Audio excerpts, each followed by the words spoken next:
Estamos começando mais um Prosa, sejam todos bem-vindos. Eu sou o Nilmar Olímpio, este que é o episódio número 85. Já peço a todos que nos sigam nas nossas redes sociais, no nosso canal do YouTube. Os endereços e os links estarão aqui na descrição do vídeo. E hoje, com muita alegria, eu recebo o pároco da Catedral Nossa Senhora Aparecida aqui de Cascavel, Padre Divo de Conto. Padre Divo, primeiramente sua bênção, seja muito bem-vindo ao Prosa Podcast. É uma alegria muito grande te receber aqui. Deus te abençoe, Delmar. Muito obrigado pelo convite. Fui muito bem acolhido por ti, pela Lídia. Um momento de muita graça nesse dia que choveu em Cascavel. Graças a Deus, né? Refrescou. Sim. E nós aqui para bater aquele papo gostoso sobre fé, religião, sobre humanidade, fraternidade e, por que não, sobre Cascavel. Sim. Já deixo aqui também o meu abraço a Dom Adelar Baruffi, né? Que por motivos de saúde aí todos já sabem, já está noticiado na imprensa. Ele pediu a renúncia aí ao seu cargo, né? Agora ele é bispo emérito, correto? Arcebispo emérito. Arcebispo emérito, né? Ele vai ficar aqui em Cascavel ainda, né? Sim, ele já tomou a decisão que vai continuar em Cascavel, morando, e porque ele foi muito bem acolhido, e também acolheu bem, né, a nova diocese, o povo, apesar de não ter tido tempo e oportunidade de servir, conforme os arcebispos anteriores o fizeram, mas ele serviu de uma maneira diferente e também foi eficaz. Meu grande abraço também ao Dom Donizete, nosso bispo auxiliar, correto? E já dando também as boas-vindas ao Dom Paulo de Conto, que está chegando aí, né? Como ele será um administrador apostólico? Administrador apostólico é um cargo que o Papa confia normalmente a um bispo. Quando o arcebispo ou o bispo de uma diocese faleceu ou pediu renúncia. Aí a diocese fica vacante, chamada sede vacante, até escolher o novo arcebispo. E o Papa, juntamente com a sua equipe, achou por bem nomear um administrador apostólico, e o nomeado foi o Dom Paulo Antônio de Conte, que é bispo emérito de Montenegro, Rio Grande do Sul. Então ele foi bispo já de Cáceres, Mato Grosso, ele foi bispo de Criciúma, ele fundou a diocese de Criciúma, ele foi bispo de Montenegro, o primeiro bispo, fundou a diocese de Montenegro, e quando completou 75 anos, é a lei da igreja, o bispo ele pede renúncia ao cargo. O Papa pode deixá-lo mais um tempo, ou já pode aceitar a sua renúncia. No caso dele, com 75 anos, foi aceita a renúncia, ele mora em Montenegro, tem a sua casa, né? E agora recebeu uma nova missão com 81 anos. 81 anos. Mas vocês vão conhecê-lo pessoalmente, um homem muito ativo, não parece que tem essa idade, e Cascavel vai gostar muito. Bacana, eu vi o vídeo dele falando, né, disso, também não aparenta a idade, que legal. Seja bem-vindo, Deus abençoe, né, essa nova missão dele. Mandar um abraço também aos padres lá da Catedral, o Padre Jorge, temos lá também o Padre Luiz Fernando, por enquanto, né? O Padre Jorge é o vigário paroquial, o Padre Luiz vai colaborar, ele é o reitor do seminário propedêutico, é a primeira fase do jovem que entra no seminário, são 4 que ele tem lá, 4 jovens que iniciaram agora na última quarta-feira de cinza. Bacana. E o Padre Divo, quando que inicia essa trajetória, esse chamado com Deus? Foi desde pequeno? Pode falar um pouquinho pra gente? Sim, o meu chamado aconteceu no útero materno. Minha mãe, que tem 81 anos, mora em Missal, no interior de Missal. Como que é o nome dela? Darcy. Um abraço. Uze de Conto. Ela estava grávida. E o sonho do pai era sempre ter filhos gêmeos. E imagina, ele tentou 1, 2, 3, 4, 5, 6 vezes, teve 6 filhos antes de nós. Aí ele dizia, quando a mãe ficou grávida de mim e do meu irmão gêmeo, agora é 2. E naquele tempo não se tinha tecnologia, né, na medicina para fazer exame, ultrassom, para descobrir, né, se eram 2, se eram meninos, se era um menino e uma menina. Mas na fase final da gravidez, a mãe sentia muitas dores. E ela nunca dormiu sem rezar o terço. Rezando o terço, sentia muitas dores. E ela, na oração, disse para Jesus: eles são 2 filhos. Um é para ti e um é para mim. E ela guardou isso até o último ano de teologia. Eu já estava marcando as ordenações, né? E até tive uma discussão com ela. Mãe, por que a senhora não me falou isso antes? Sofri tanto para descobrir a minha vocação. E esse é um sinal muito forte. E ela me consagrou no útero materno. E engraçado que quando eu era pároco de uma paróquia lá em Foz, eu fazia um programa numa rádio, e ela estava me visitando. Aí eu convidei, vamos, mãe. Ela foi comigo. Aí eu tinha um outro padre que estava no programa, e ele chamou, Dona Darcy, vem aqui. E a mãe conversa bem. E ela falou essa história novamente e disse, Deus atendeu o meu pedido. Hoje um é padre e o outro cuida de mim. Meu irmão gêmeo é casado, cuida dela. Ela é viúva já há 15 anos. Então eu posso dizer que o primeiro chamado aconteceu aí.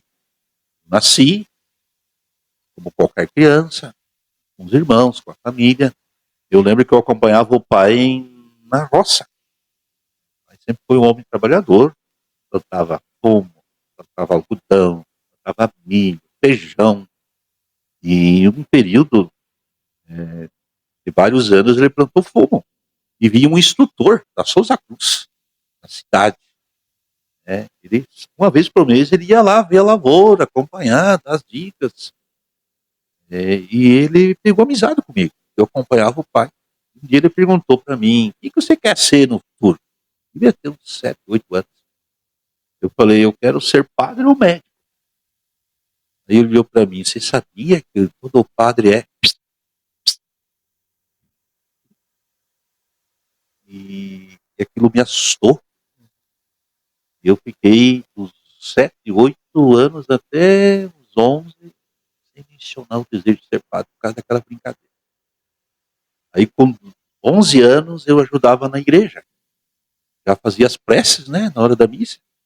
Aí antes da missa eu estava lá na sacristia com o folheto na mão me preparando para as preces. Aí chegou o pároco da cidade de Sal com uma religiosa junto. O padre foi se arrumar para a missa e a religiosa, que não tinha uma função específica na missa, ficou lá na sacristia. Ela me viu no cantinho, era pequenininho, 11 anos. Ela se aproximou. Você é tão pequeno, me ajudando na igreja. Nunca pensou em ser padre. O mundo precisa de homens corajosos. Eu nunca esqueci essas palavras. No outro ano, aí uns colegas falaram, nós vamos entrar no seminário. Eu falei, eu quero ir também. Com 12 anos. E eu nunca tinha posado fora de casa. Nunca. Nunca posei fora de casa. Eu tive a coragem, não sei de onde veio, não tem como explicar isso. Como uma criança nessa idade, foi capaz de deixar tudo. O irmão gêmeo, os pais, os irmãos, também o seu lugar, ir para um lugar desconhecido com pessoas desconhecidas. Então eu atribuo aqui ao chamado de Deus, que usou aquela religiosa também. Encurtando um pouco a minha história vocacional, no dia da minha ordenação, padre, fui lá na cidade de Salto, no ano 2000, esse instrutor do fumo estava lá. Convidei ele. E no final da missa, era padre, da brincadeira que ele fez, podia ter me atrapalhado no chamado que Deus estava fazendo. Eu procurei na internet alguns vídeos do padre, não tem muita coisa. Essa história foi contada poucas vezes, eu acredito, né? Assim, em vídeos, né? Sim, eu contei, se eu não me engano, um vídeo que o regional aqui em Curitiba, da Conferência Nacional dos Bispos, eles fazem encontro com os coordenadores pastorais das dioceses, que eu também ocupo essa função aqui em Cascavel, e eles me entrevistaram sobre a minha história vocacional. Aí tem um outro fato, agora recentemente a TV Evangelizar, né, a jornalista aqui de Catedral, me procurou. E a pergunta era simples, como é que é a relação de um filho padre com a sua mãe? Você tem algum fato que você gostaria de mencionar? Eu falei, tem. Então, o senhor tem certeza? Sim, eu tenho. Aí veio lá com a câmera grande, ela, e me entrevistaram, e até saiu na TV Evangelizar, várias vezes pessoas já ouviram e me falaram. E qual era o fato? Eu estava em Roma estudando, e no final de semana tinha um retiro, uma casa das irmãs religiosas, fora do colégio onde nós morávamos. E eu falei, eu vou fazer o quê? E eram 3 dias de retiro. Um sábado, meio-dia, no almoço, silêncio, casa religiosa, as irmãs servindo nossos pratos, servia cada prato. Cada padre tinha o seu prato e elas vinham servindo no prato. E me deu uma crise de choro. Chorei, comecei a chorar do nada. Do nada, choro, eu não conseguia, pegava o guardanapo, enxugava, não parava. E eu pensei, o que está acontecendo comigo? Nunca aconteceu uma coisa dessa, e eu não tenho facilidade para chorar. Peguei, levantei da mesa e fui para o quarto. Fiquei lá umas 2 horas chorando, não sabia o motivo e a razão. Aí depois de umas 2 horas, parou, voltei a fazer o retiro, normalmente. Aí terminou o retiro, voltei para o colégio e ligar para minha mãe. Mãe, o que a senhora estava fazendo em tal dia, em tal horário? Chorando com saudade. Ou seja, eu sou muito ligado à minha mãe e posso dizer que a minha vocação surgiu também do desejo da mãe. E eu sempre digo que o útero materno da minha mãe foi o meu primeiro seminário. Ela foi a primeira formadora. Através dela, Deus me chamou e através dela também podemos dizer que ela tem ajudado Deus a me manter também na vocação. Que história, hein? Muito bacana. É legal até depois eu vou te perguntar sobre esse formato, porque às vezes muitas pessoas vão à missa, mas não têm um contato com o padre, acham que não pode chegar perto do padre. O que o senhor acha dessa internet de hoje? Com tudo isso daqui, através desses meios de comunicação, levando esse tipo de informação. Vocês também têm o programa lá a gente estava falando em off da Colmeia, né? Temos esse sistema de podcast. Quando que eu imaginei que eu ia entrevistar o Padre Divo alguma vez na minha vida? Hoje está aqui contando a sua história. Eu acho que essa é a beleza da tecnologia, né? E é criada pelo homem. E aqui a gente recorda que Deus nos criou a sua imagem e semelhança, nos dotou dessas 2 capacidades, inteligência, razão, para ajudar a criar, para, podemos dizer, terminar a sua obra iniciada, mas também a segunda capacidade é a liberdade, né? De tomar decisões, e conhecendo a verdade através da razão também fazer opção por esta verdade. Então a tecnologia, se bem usada, quanto bem ela realiza também. Criar laços de amizade, diálogo, reflexão. A tecnologia encurta a distância. A gente fica tão próximo e a gente pode também aprender tanta gente diferente. Agora, quando é usada para dividir, para ferir, para disseminar ódio, quando a tecnologia é usada também como instrumento de violência, aí não. Pode, aí a gente tem que rever, né? Como Sim. A gente usa a tecnologia. Ela está aí. Como você, né? Usa de maneira adequada, quanto bem você não realiza através do uso adequado da tecnologia. Sim. E após a pandemia, né? Que começou as transmissões e veio para ficar. Verdade. Nas nossas igrejas aqui em Cascavel, na pandemia, todas colocaram sistema de transmissão das missas, porque nós não tínhamos um instrumento de comunicação com os nossos fiéis. As igrejas fecharam-se, não podíamos ter outra forma de contato, então todas as paróquias investiram. Foi a pastoral, o serviço na igreja que mais cresceu, e surgiram equipes, né, em cada comunidade, pegava lá o celular, alguns com um sistema bem rudimentar, outras Sim. mais desenvolvido, mas todas tentaram manter contato com os fiéis. Olha que beleza, no momento de crise, de medo, de insegurança, de luto, de choro, quanto bem a tecnologia permitiu que a igreja fizesse, as famílias e as pessoas. Eu lembro que eu estava na paróquia Santa Cruz como pároco, e o Luiz, Padre Luiz, era diácono ainda. Aí nós tínhamos já colocado o sistema lá na igreja de transmissão das missas. Aí no tempo da pandemia que fechou tudo, nós criamos 3 momentos, né, durante o dia para entrar em contato com os fiéis. Tinha momentos de oração que tinha 200, 300 pessoas ao vivo, entendeu? No YouTube, no Facebook, um momento de manhã, um segundo momento meio-dia e um terceiro momento no final da tarde, com o terço e depois da Santa Missa. Então a pandemia mostrou a importância também dessas ferramentas, né, para levar também conforto, alegria e esperança. Fazer o bem, né? Vamos usar a internet para fazer o bem. O padre falou das paróquias. E qual que é a sua trajetória? Veio de Missal, Santa Cruz, por onde o padre passou até agora? Vou fazer 24 anos de sacerdócio agora em julho. Fui ordenado no ano 2000. Aí eu fui nomeado formador auxiliar do seminário em Medianeira, onde eu entrei com 12 anos. Ainda permanece lá o seminário da Diocese de Foz do Iguaçu. Aí depois eu fui tornado reitor do seminário, seminário menor e propedêutico. Fiquei 4 anos como reitor e também fazia o trabalho vocacional em toda a diocese. Depois eu pedi para fazer uma experiência de paróquia. Aí o Dom Laurindo, na época, era o bispo da diocese, me nomeou vigário paroquial de Santa Helena, no ano 2004. E eu trabalhei 1 ano como vigário paroquial de Santa Helena com o Padre Gringo, é um capelão militar, aposentado. Aprendi muito com ele, já falecido. E lá eu fiz um trabalho com adolescentes e jovens. E criamos vários grupos de jovens em todas as comunidades. Depois a diocese me enviou para Roma fazer um mestrado, teologia moral. Fiquei 2 anos. Aí retornei, depois de 2 anos fui nomeado pároco pela primeira vez. Uma paróquia na periferia de Foz, a divisa com a Argentina. Porto Meira, era grande Porto Meira. Naquele período era um lugar muito violento, né? Tráfico.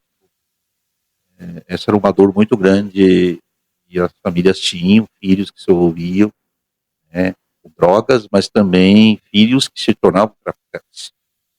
E era um lugar muito seguro, né? E lá fiquei 2 anos como pároco. Depois foi nomeado um vigário. Foi uma experiência muito boa. Ensinaram também muita coisa àquela comunidade. Ensinou muita coisa àquela comunidade. Depois eu fui para a Catedral de Foz, nomeado pároco da Catedral de Foz.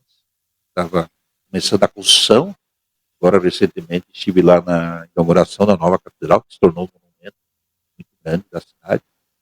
E depois de quase 2 anos, aí eu vim para Cascavel, fui nomeado vice-diretor da FAMIPAR, nosso Instituto de Teologia, e fiquei por aqui, trabalhando na catedral, com o Padre Nélio, como vigário paroquial, por 2 anos. Aí o Dom Mauro me enviou para Roma fazer o doutorado, também com o Padre. 2 anos, aí retornei. O Mauro me mandou para a periferia de novo, lá para o Santa Cruz, criar paróquia. Não tinha paróquia, criar paróquia, não tinha casa, não tinha escritório paroquial. Eu fui com a mala e cheguei lá, me ofereceram daí um lugar para morar. Um casal maravilhoso me ofereceu um apartamento no lado da Univel, com esse prédio amarelo. Fiquei 2 anos morando naquele apartamento e atendendo a comunidade. E depois de 6 meses comecei a construção da casa, do escritório paroquial. Tinha um pila. Tudo providência divina, nunca faltou o necessário. Depois de 2 anos, recebi um vigário paroquial, o Padre Leandro, e fizemos um trabalho muito bom. E depois de 4 anos no Santa Cruz, durante a pandemia já, e houve transferência na diocese, porque o Padre Admir foi tornado bispo. Aí o Dom Mauro teve que mexer nas peças do tabuleiro. Aí o Padre Zico veio para a catedral, aí o Padre Claudir, que estava na Neva, foi para a Cancele, ele era o coordenador pastoral também da diocese, e eu do Santa Cruz foi para a Neva, além de pároco, coordenador de pastoral da diocese. Eu fiquei 3 anos e pouco. E depois o Zico se torna bispo, aí muda de novo o tabuleiro. Lá foi o Dio para a catedral. Então já faz 1 ano e alguns meses, estou na catedral juntamente com o Padre Jorge e o Padre Daniel, que agora esse ano foi transferido para Campo Bonito. Então essa é um pouco a minha trajetória, depois dos estudos, eu também me tornei professor, né, no nosso instituto, com aulas, liturgia moral, procura equilibrar um pouco o serviço de paróquia, serviço pastoral, serviço administrativo também com o magistério. E o futuro, a Deus pertence. Deus pertence. Que história, hein? É bastante coisa, bastantes amizades que ficam, como você falou, trajetórias, histórias, quantas coisas você ajudou a construir, quantas pessoas você salvou, restaurou nessa caminhada. Eu vou contar uma experiência, Nilmar, me emociona até, porque agora essa semana as duas secretárias estavam recordando, porque uma delas viveu essa experiência, e eu não sabia. No tempo da pandemia, quando era pároco na Neva, teve dia que eu fui no cemitério 3 vezes, fazer um momentinho de oração rápido, para que a família tivesse um pouquinho de consolo com os entes queridos que fizeram a sua Páscoa por causa da Covid. E uma delas, a minha secretária agora, o marido pegou Covid e morreu. E não era da minha paróquia. Aí ligaram lá. Aí eu falei, eu vou. Fui no cemitério central. E ficava um pouco de longe, mas conseguia rezar. E daí quando eu cheguei na catedral, precisava de uma vaga, ela me o seu currículo, contatei ela, mas não sabia disso. E ela começou a contar e chorar. Por quê? Quando começou a morrer muita gente por Covid em Cascavel, nós padres tivemos uma reunião com o Dom Mauro. Teve um padre que perguntou, Dom Mauro, muita gente está morrendo, nós padres temos que ir nos hospitais, dar unção dos enfermos, rezar pelos doentes, ir nos cemitérios, sabendo que Covid matou aquele ente querido, aquela pessoa, nós não vamos colocar nossa vida em risco. Nunca esqueça da resposta do Dom Mauro. Pastor da vida pelas ovelhas. Eu não recusei nenhum convite. Todas as vezes que fui chamado, eu fui. Teve um dia, no cemitério lá do Guarujá, o Bom Jesus, e eu fui 3 vezes, ao ponto de eu olhar assim para a sepultura, qual vai ser a minha. Por quê? Porque vinha a família com um vírus, com uma capa de plástico, Sim. mas eu queria participar daquele pequeno momento de oração. Então eu fazia o sinal da cruz, rezava a Ave Maria e ia realizar minha missão, sabendo que eu podia pegar o vírus. Chegou a pegar? Não peguei o vírus. Então acho que foi providência justamente para eu servir. Eu fui no retaguarda várias vezes naquele período crítico, com muita dificuldade. E, claro, tomava as devidas precauções, mas teve padre que não se expôs como eu se expus e pegou. Então, mistério essa doença. O próprio Dom Mauro era muito zeloso, muito cuidadoso. Né? Não é porque ele falou o pastor da vida pelas ovelhas que ele foi imprudente. Não foi imprudente. Ele usava máscara. Ele almoçava, tirava a máscara para almoçar, terminava de almoçar, colocava a máscara de novo. E o padre que não vazia, ele corrigia, coloca a máscara. Nossos encontros, mesma coisa. Então, para dizer, a pandemia ela revelou também coisas interessantes para a vida do padre, na vida das nossas comunidades. Como é importante a comunidade. Só para terminar esse tema, até faleceu na Neva um grande paroquiano chamado Roberto, um policial militar aposentado, e ninguém pôde vê-lo. Foi pro hospital, pegou Covid, ela também, a esposa que tinha outros problemas, e toda a comunidade achava que ela ia. Foi o contrário. Ela ficou e ele partiu. E a comunidade em comoção. Aí tivemos a ideia, interessante, tivemos a ideia, quando passasse o corpo de bombeiros, né, o caminhão, que era um policial militar, passou o caixão em cima, eles passaram pela Pio 12 para passar na frente da paróquia, não podia parar na paróquia. Aí todo o povo, nas laterais, na Pio 12, com lenço branco, cantando, rezando, chorando. E ele passando, o corpo dele passando até o cemitério. Então teve momentos de muita solidariedade, apesar das restrições, muita coisa bonita surgiu também nesse período aqui em Cascavel. Sim. Ficou um tópico para trás que eu queria perguntar. A mudança faz parte da vida do padre, dos bispos. Como é para vocês? Desde que vocês estão na formação de ser padre, isso já é falado, questão de mudança. Você não tem um lugar fixo para sempre. Como que é pro padre isso? Nós padres diocesanos, o padre diocesano é o padre da diocese. O que é uma diocese? Diocese lembra parte, é uma parte do povo católico que o Papa confia um bispo, um território. Por exemplo, Cascavel, a Arquidiocese de Cascavel é constituída de 16 municípios. Cascavel e mais 15 municípios. Esse é o território que o Papa confiou para um bispo cuidar dos católicos. Então, o bispo tem o seu seminário, forma seus padres.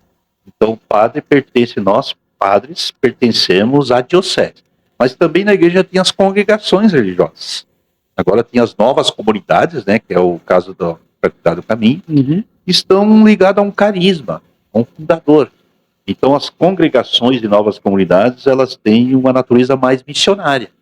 Elas, quem se torna missionário nessas congregações, eles são transferidos também para outros países. Sim, foram para trabalhar. África. Sim. Agora nós não. Nós somos padres a servir na diocese.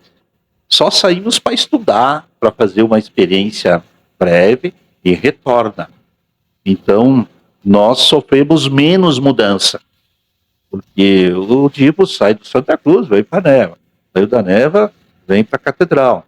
Então nós ficamos na região, na diocese, ao redor. Por quê?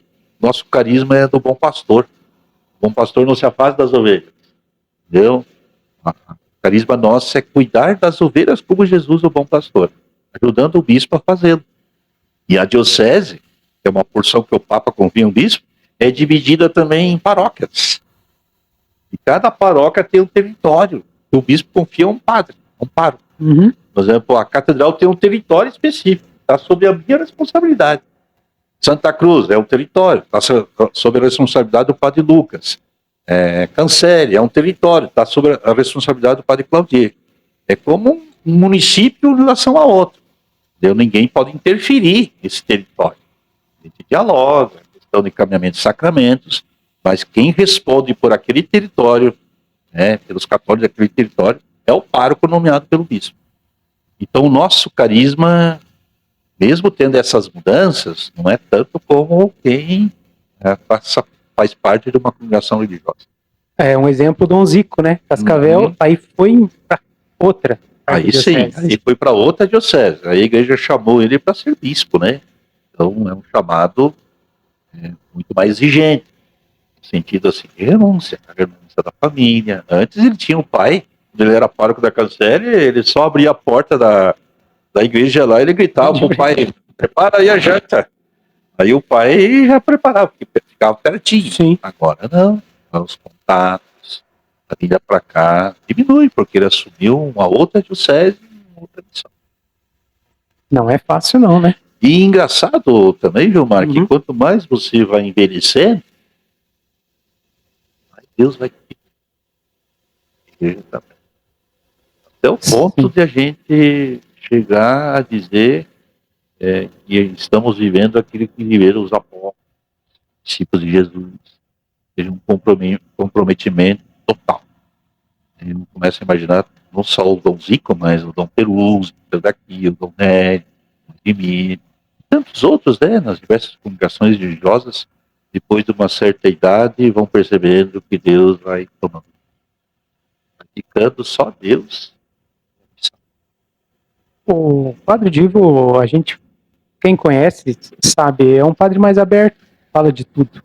Hoje tem muito podcast católico, que os padres estão falando coisas que não falavam. Eu assisto vários podcasts católicos, o último que eu assisti, o padre falou muito da solidão do padre. Tá rezando missa hoje para 2, 3 mil pessoas e quando é à noite ele tá sozinho esquentando a comida dele.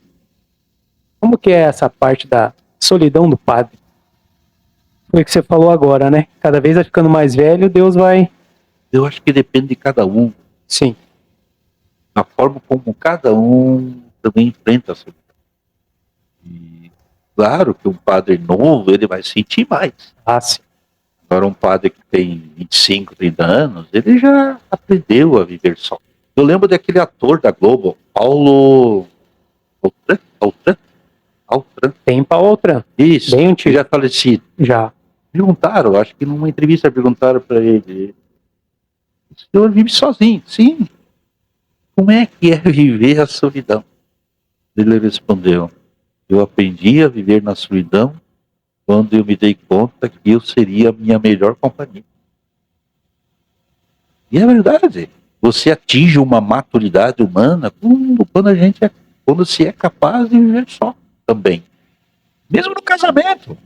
Você acha que no casamento não tem solidão? Claro que tem solidão. Porque a individualidade, o próprio, não é anulado no casamento. Até é necessário que se tenha um momento também, né, para si. Né? Isso não não pode ser entendido como divisão, mas é maturação. Ou seja, se a gente não se gosta, não gosta da nossa companhia, a gente não é capaz de controlar os nossos medos, inseguranças, ansiedades, como é que a gente vai ser de alguém? Como é que a gente vai ser, né, para a igreja ou para a missão que Cristo nos convida?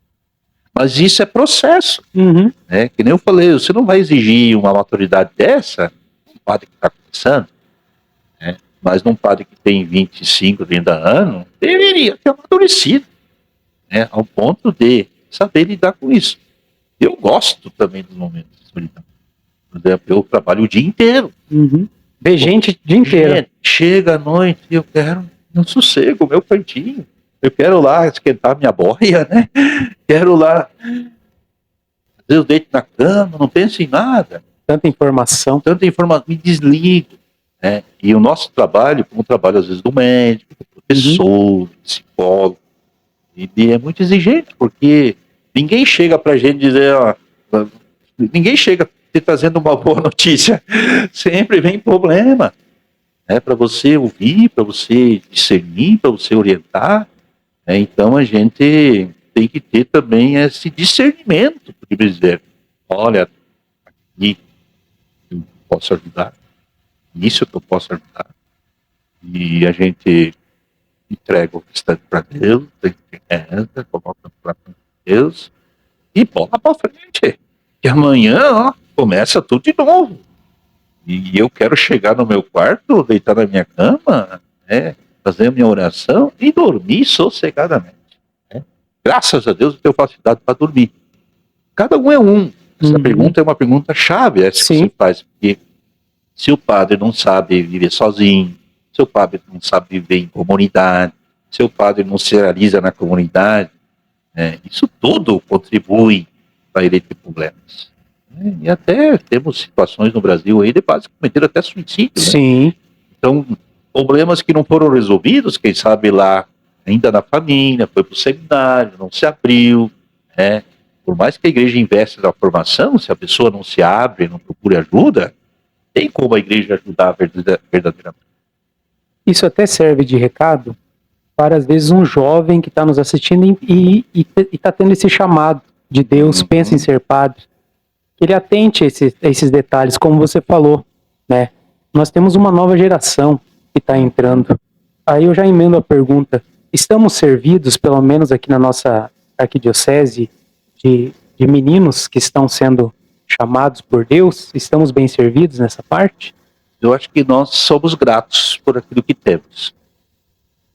Mas, diante da messe, dos desafios, nós devemos pedir mais. Se pudéssemos ter o dobro de sacerdotes na arquidiocese, imagina o trabalho que a gente poderia fazer. Eu recordo um dado, até um número do Dom Mauro, né? Ele criou, em 10 anos, se eu não me engano, de bispo aqui em Cascavel, todo ano uma paróquia. Ele criou. E criaram uma paróquia significa o quê? Ele colocou um padre lá. Uma música do padre Antônio Maria que diz, né? Onde tem um padre, a unidade é feliz. Mas feliz porque o padre é o pastor. A quem recorre, vão imaginar aquelas pessoas que moram naquele bairro. situações diversas que às vezes enfrentam. A primeira pessoa é o padre, a paróquia, a igreja. Independente, às vezes até gente de outras denominações religiosas. Para dizer como a cidade, ou bairro, aquele loteamento, ele se torna melhor com a presença de um padre. Então, graças a Deus, em Cascavel, nós criamos várias paróquias. Você pega lá o Morumbi. O Morumbi tem uma paróquia, tem padre, já, se não me engano, há 8 anos. Se você for lá, quanto desenvolveu, não só economicamente, mas com a presença da paróquia naquele lugar, a valorização da Igreja Católica com aquelas pessoas. Pega lá o Floresta, tinha uma comunidade, foi criada uma paróquia, colocado um padre só para o Floresta. Claro, Nossa Senhora das Graças. Nossa Senhora das Graças aqui, né? Era uma capela da paróquia Santo Antônio. Agora foi criada há 1 ano e meio, se não me engano. Uma paróquia. Foi colocado um padre que servia aquela comunidade. Imagine, Nilmar, nós ter 100 padres. Nós vamos ter padre para atender bem nos hospitais. Nós vamos ter padre, quem sabe, nas universidades. Nós vamos ter padre também nas escolas, nos colégios. Nós vamos ter padre fazendo trabalho vocacional, liberado para isso, fazendo trabalho pastoral, liberado para isso, sem estar vinculado diretamente a uma paróquia. E também nós vamos ter padre para enviar para outros lugares. Um missionário, fazer uma experiência de 4, 5 anos para a África, para a Ásia, para as regiões aqui mais carentes do Brasil, por exemplo, a região norte, Então a gente não pode se contentar com o número que tem. E não sobrecarrega. Não sobrecarrega. E o povo vai ser melhor atendido. E o padre tem uma missão, sim, espiritual, que não é desligada do social. Imagine o padre ajudando também a formar uma pastoral política séria, preparar pessoas, com outra mentalidade, para disputar cargos públicos, preparar também os leigos, para trabalharem também nas políticas públicas, gratuitamente, sem disputar um cargo público. Associações de moradores, os conselhos municipais da saúde. Quanta carência nós temos, ainda na nossa cidade, e que se nós tivermos pessoas bem preparadas, quanto bem isso pode trazer.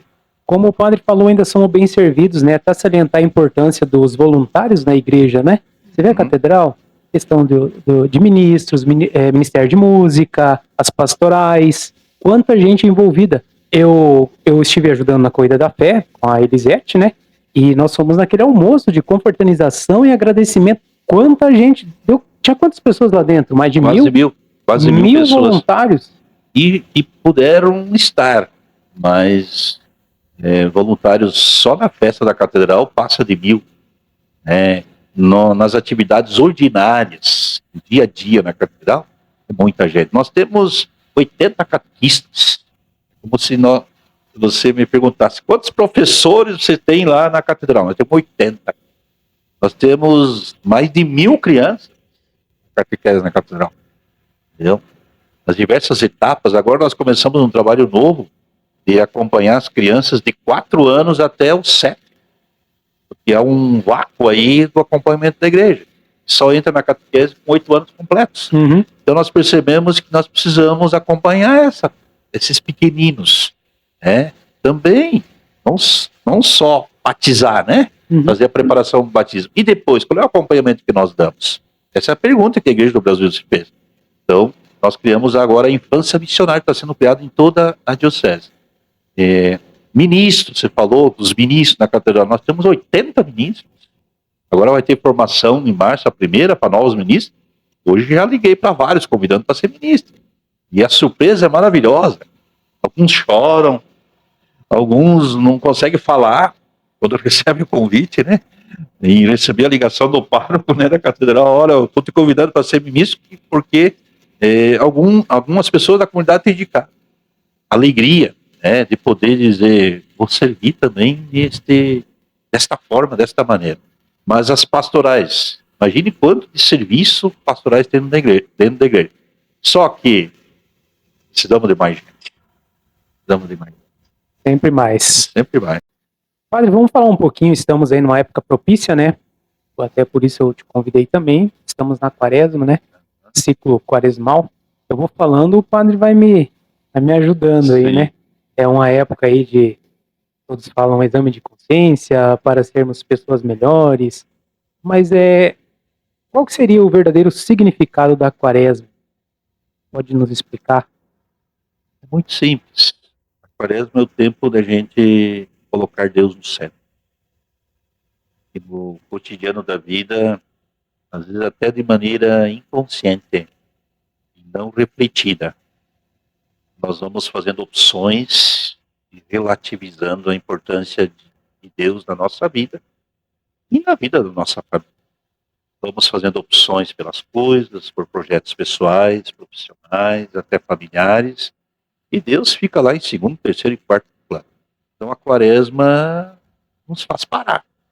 Peraí, o que eu estou fazendo? Reflexão. Reflexão. Quem deve ocupar de maneira absoluta o centro da nossa vida? É Deus. O Papa saudoso Bento XVI dizia que a maior tentação que Jesus sofreu, né, no deserto, até esse final de semana foi o evangelho sobre as tentações de Jesus, e que nós também sofremos, é deixar Deus em segundo plano. É reduzir a vida ao material. O diabo, o Satanás, ele quer nos convencer que a vida se reduz a este mundo. Ele fecha. Ele não abre para além. E é isso a grande tentação que nós sofremos. Até na catedral, esse final de semana, eu dava exemplo de duas crianças. Uma criança que a mãe trouxe na catedral para falar comigo porque precisava da certidão atualizada de batismo. Ela foi batizar na catedral, mas pertence a uma outra comunidade. E a criança não desgrudava do tablet. Não olhava para mim. Aí chegou uma hora, a mãe falou assim: "Padre, você podia dar uma bênção pro meu filho?" Eu não queria bênção. Eu tentei conversar com ele, ele disse: "Eu não quero catequese aí, não quero igreja." Porque esse menino sofreu muito a separação dos pais. Mas ao mesmo tempo, a tecnologia, o mundo material, ele é mais real. O diabo quer nos convencer que aquilo que é real é aquilo que a gente toca, que aparece. Então essa grande tentação que nós sofremos é de reduzir a vida à luta pelo pão. Lembra a primeira tentação que o diabo fez a Jesus? Transforma a pedra em pão. Ou seja, a resposta de Jesus para vencer a tentação: não só de pão vive o homem. Então a quaresma a gente se dá conta, não é só de pão, não é só de trabalho, não é só de dinheiro, não é só de escola, não é só de faculdade, não é só de casa, não é só de carro, não é só de projetos humanos vive uma pessoa. Ela precisa também viver para o espiritual. Essa é uma dimensão que nos pode matar no humano, senão ela perde o horizonte da vida. Um segundo exemplo, já terminando, de uma criança, até contei na missa essa semana, a mãe, muito amiga minha, eu batizei essa criança. E eu acompanho essa criança nas redes sociais, né? Se você me perguntou se eu gosto das redes sociais, eu gosto. Mas eu não publico coisas pessoais. Publico coisas relacionadas à minha missão. E daí, um dia, eu perguntei para ela: eu não vejo uma foto da tua criança na igreja? Rezando, você ensinando a tua criança a rezar, levar para a igreja, com o texto na mão, diante de uma imagem. Só vejo foto dessa criança festa de aniversário, andando de barco, passeando na praia. Foi. Padre, o senhor tem razão, tem me descuidado. Falei, sim, você está esquecendo da dimensão espiritual dessa criança. E não é natural. Se deixar, ela vai querer ficar o tempo todo na frente do videogame, sim, do tablet, porque isso é real. Ajudar ela a ir além significa ajudá-la a vencer a tentação de reduzir a vida ao pão. E essa criança é o futuro adulto que vai estar na igreja, futuramente, se for. Servindo, se doando. Você falava do voluntariado, como é importante, não só dentro da igreja, sim, mas imagine tirar os voluntários dessa cidade. Quantas instituições de caridade nós temos? né? Instituições que cuidam da criança abandonada, do adolescente, né, que cometeu alguma infração, instituições que cuidam dos velhinhos, instituições que cuidam do síndrome de Down, né, daqueles nossos irmãozinhos que têm síndrome de Down. A fraternidade, os moradores de rua. Morador de rua. Nós temos aqui inúmeras instituições de caridade que tornam a nossa cidade, dizer, um modelo de humanidade. Até os moradores de rua e mendigos, os transeuntes, né, que estão por todo lado, eles gostam de parar em Cascavel, porque eles sabem que aqui o povo ajuda. Pelo menos um prato de comida o povo não nega, né? Um copo de água. E eles falam, os moradores de rua, aqui o povo nos ajuda, até nos semáforos. E tem campanhas em outros municípios aí, Nilmar, que estão já fazendo campanha para não dar esmola para essas pessoas. Isso é contra aquilo que Jesus pediu. Não é o sentido da quaresma? Sim. Como o padre, se eu não estou enganado, falou um pouquinho na sua homilia hoje. Tem que olhar para cima primeiramente e para os lados. Eu estou certo? Isso. Então, quaresma é olhar para cima, levantar o olhar para Deus através da oração, que é a primeira prática de misericórdia que Jesus pediu. Olhar para o lado, para o próximo, através da esmola, da caridade. E olhar para dentro de nós mesmos. E aí nos ajuda o jejum.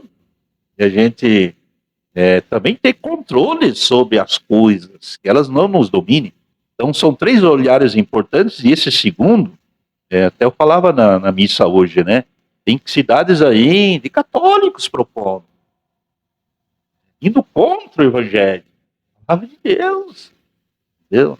Já estão na desgraça, na miséria, na rua, abandonado, dependentes químicos, com vários problemas. Imagine a gente ainda virar as costas, não ajudar. Ontem, voltando do seminário propedêutico, parei num semáforo, chegou o morador de rua com um papelão: tenho fome. Tenho fome. Quem sabe na cabeça nossa pode passar um monte de justificativo para a gente não ajudar. Ah, mas se eu der, ele vai fazer isso, fazer aquilo. Não importa. Jesus vai dizer que a tua mão direita não saiba o que fez a esquerda. Faça a tua parte. Ajude, colabore. Ele vive do quê? Na rua. Claro, pode até ser que use esse dinheiro para comprar alguma droga, o álcool. Mas ele também vai usar para comer. Ele precisa comer, precisa beber.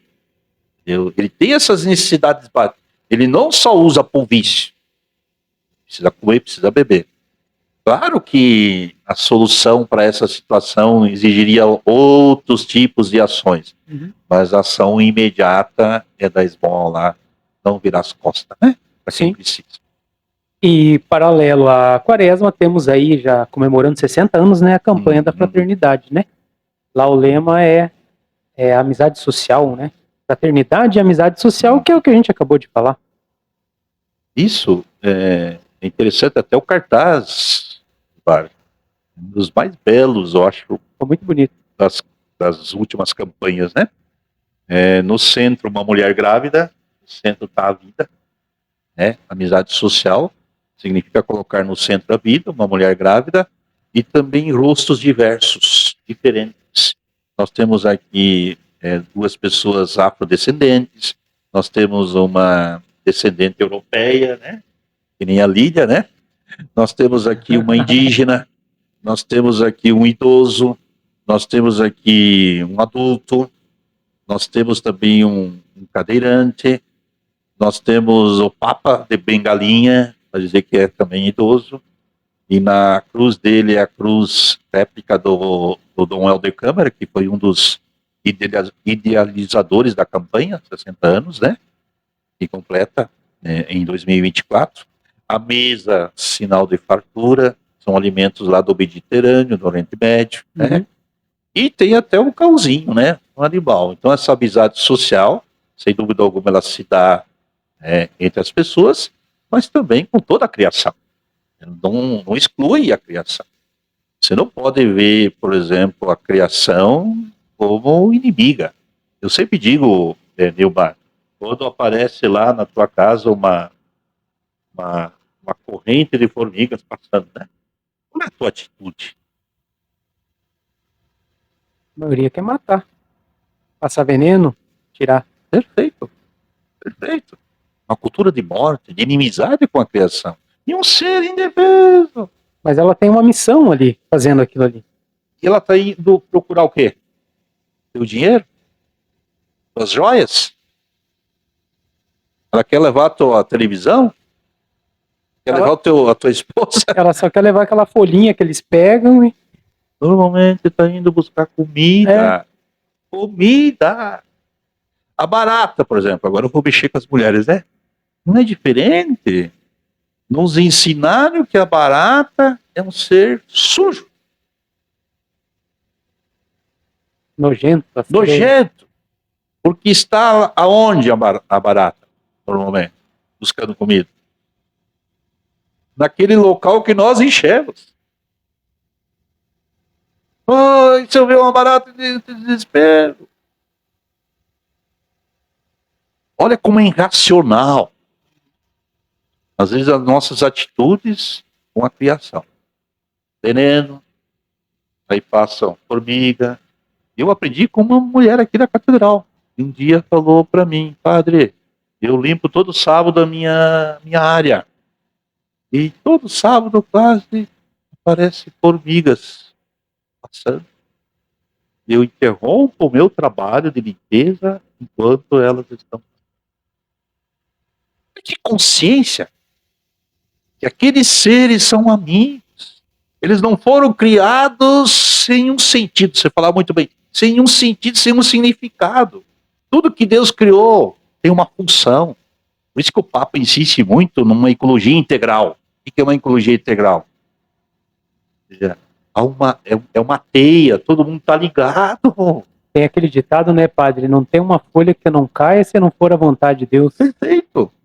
Então imagine se nós destruímos. Uma campanha da fraternidade foi tratado sobre os biomas. O bioma amazônico, né? O bioma da Caatinga, o bioma da Mata Atlântica, né? O bioma... São seis biomas, agora não me recordo dos outros. Há uma integração. A água, por exemplo, que a chuva nos manda, vamos imaginar, hoje tivemos chuva aqui em Cascavel, isso é comprovado, vem da Amazônia. Porque tem 3 rios na Amazônia. Um subterrâneo lá, né, que foi descoberto recentemente. O segundo rio que nós vemos, e o terceiro rio nas nuvens. Então o vento traz aquelas nuvens para a nossa região. E tá longe, né? E longe. E aquela fumaça também que veio de lá, lembra? Se nós destruímos a Amazônia, o que acontece? Acaba. Nós seremos prejudicados também. Não vai ter chuva, não vão produzir, e assim por diante. Então, a amizade social, ela é um tema maravilhoso de ver o outro como irmão e ver também a criação como amigo. Esse aqui é curto demais o tempo, não... Eu falo demais. Vamos ter outras oportunidades. Até o padre expressou uma ideia em off ali que vai dar certo, se Deus quiser. Trouxe também um livro de... Sim, você ia me perguntar sobre as redes sociais? Sim. A CNBB tem um documento, Diretório de Comunicação da Igreja no Brasil.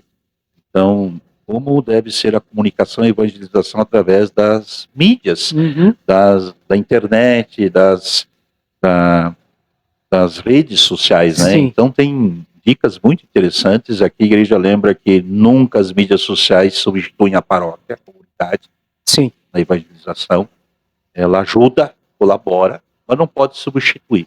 Onde a gente é evangelizado, se alimenta na fé, é a comunidade. E não pode ser relativizado, né? Então você agora nas redes sociais, a gente pudesse fazer comunidade e que nos dispensasse ir na igreja. Ou não vou só assistir na internet. Perfeito, como aconteceu na pandemia, né? Naquele período, sim, para não. E só vai assistir em casa e o ministro vai levar a comunhão, só quem é doente, idoso. Sim. Para a gente finalizar aqui, podemos falar um pouco aí da famosa festa, né, da padroeira, que o padre trouxe aqui os encartes, né? Querendo ou não, já tá correndo o projeto, o planejamento, que isso daí é uma coisa muito grandiosa, né, padre? Graças a Deus, esse ano nós começamos mais cedo a fazer o book da festa, né? Uhum. Este livro contendo toda a programação e atividades.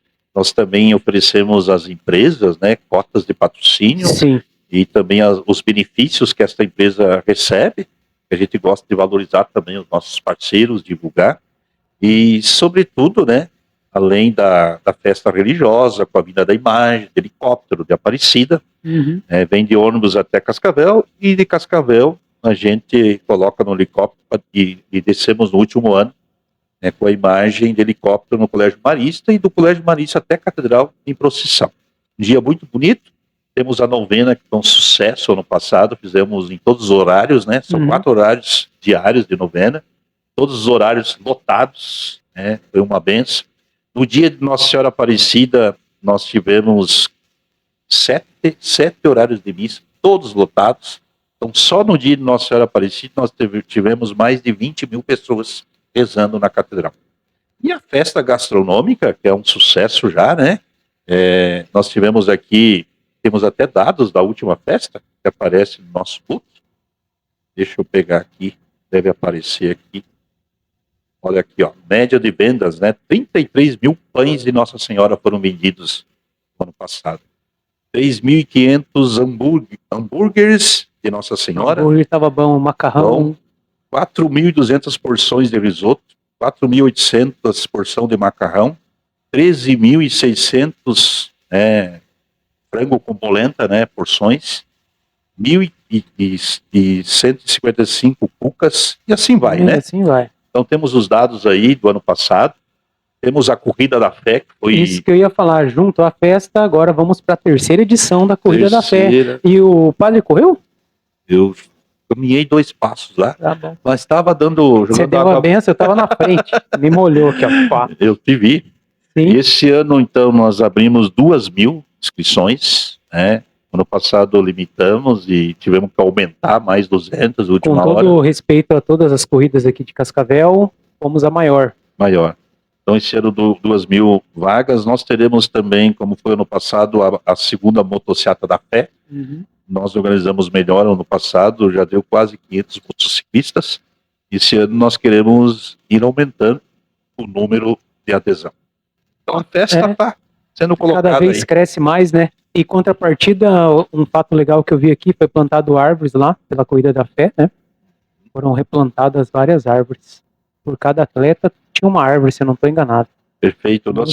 Nós tivemos também, é bom recordar que a festa da Catedral, 50% do lucro é destinado às entidades. Então, 6 entidades foram contempladas no ano passado, cada uma recebeu R$ 103.921,59 centavos. E tem sido uma benção também esse trabalho das entidades, né, no cuidado dos nossos irmãos mais vulneráveis. Que é o principal objetivo. Eu estava lá no dia que foi entregue os cheques. Tem foto aqui no book também. Muito bacana. Padre, o nosso tempo é curto, mas foi vou falar, foi uma prosa muito proveitosa, muito abençoada. Queria te agradecer por ter vindo aqui. Teremos outras oportunidades, conte com a gente. Estamos à disposição. Muito bom te conhecer. Parabéns pela iniciativa. Obrigado, Lília, por esse espaço que você concede. Ela que é luterana, é bom ressaltar, e olha o respeito, né? Sim. Amizade social é isso, é respeitar o diferente. Nós temos mais elementos comuns, né? Sim. Do que diferenças. E as diferenças nos fazem bem, né? Geram muita riqueza na nossa vida. Muito obrigado por esse testemunho que você dá também, né? Oferecendo aí esse espaço para divulgar a boa notícia. E o mais legal, o que eu falo? A gente leva conteúdo e cria novas amizades. Obrigado por ter vindo mais uma vez. Obrigado. Pessoal, esse foi o Prosa dessa semana, um prosa aí mais que abençoado. Espero que tenham gostado. Curtam, compartilhem o vídeo e até semana que vem, se Deus quiser, com o próximo. Valeu, até mais, tchau, tchau.